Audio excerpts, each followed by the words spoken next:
The latest now on the UAW strike. In just a few hours, Ford may also have another strike that they're going to deal with on their hands, this time coming from workers in Canada. Unifor, the union representing Canadian auto workers, is bracing for a strike if negotiations fail by their deadline, which is later tonight. Let's now go live to CBS News Detroit's Andres Gutierrez, who's outside the Ford assembly plant in Wayne with the latest developments on the contract talks.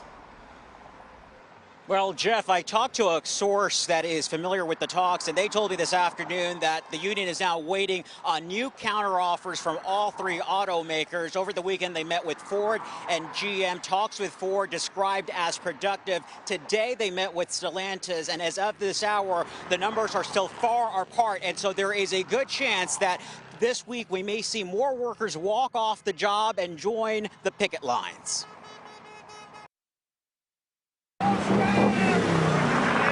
Striking Ford workers didn't hold back from letting delivery drivers know what they're doing was an affront to their cause. Truckers are trying to come in. We're not blocking them, but we're giving them a little bit of a hard time. We can't block them, but seems like things are getting ramped up. These UAW members recognize the strength in numbers as their leaders are back at the bargaining table with Detroit's big three automakers. The demands include a 36% raise, job protections with the rise of electric vehicles, and a rollback of the concessions they say they made when the companies were on the brink of bankruptcy. Came in at $15.75 roughly, and right now I make about 20 and some change. So, you know, that's life-changing if we were to get moved up to where we need to be.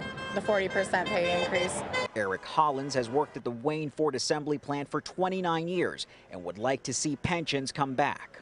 We've given up so much over a period of time. So right now at this point, with the new people coming in, them not getting treated fairly, we just asking for fair treatment across the board. Ford, GM, and Stellantis have countered with about a 20% pay bump, which the union says is not good enough. We're prepared to do whatever we have to do, so the membership is ready. The membership is fed up. We're fed up with falling behind. Although President Biden said he's sending his acting labor secretary and a senior aide here to Detroit to help with contract talks, a White House official told reporters today they will not serve as mediators and will not be at the bargaining table. In the meantime, Ford is bracing to deal with picket lines in Canada if they don't reach an agreement with union workers by 11:59 tonight.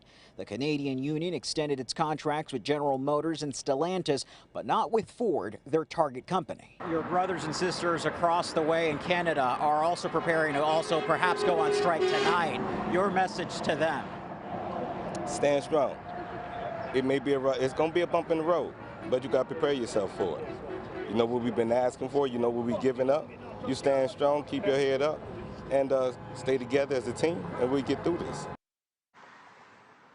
Now, as a result of the strike here in the U.S., Ford has laid off 600 workers at this assembly plant. GM is considering taking similar action this week at their plant in Kansas City, Kansas, that would impact 2,000 employees.